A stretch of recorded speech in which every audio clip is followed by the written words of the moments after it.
Bakit ka ba naghihintay? Nahimukin pa, pilitin ka ng tadhana. Alam mo na kung bakit nagkakaganyan.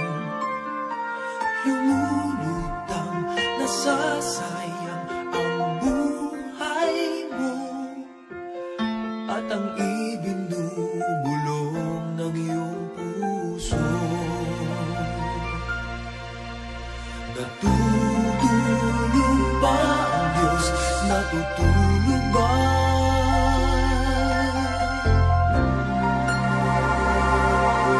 At ikaw ay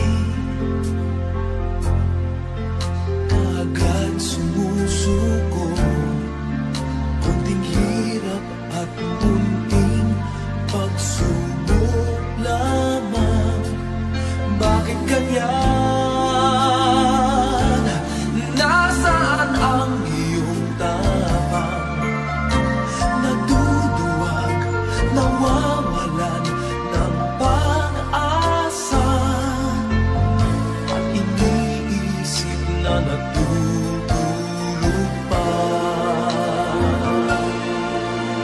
Natutulog ba ang Diyos? Natutulog ba?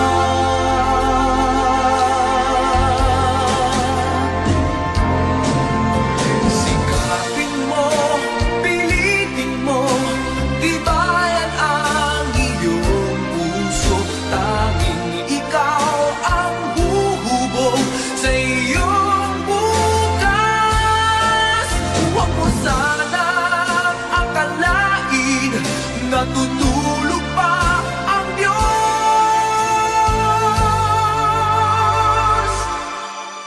Ang buhay mo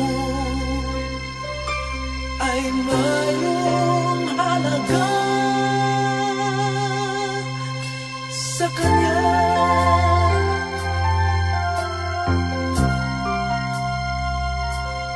Dapat pa ba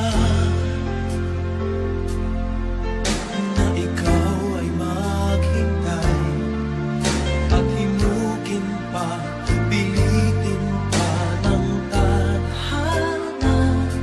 Gawin mo na kung ano ang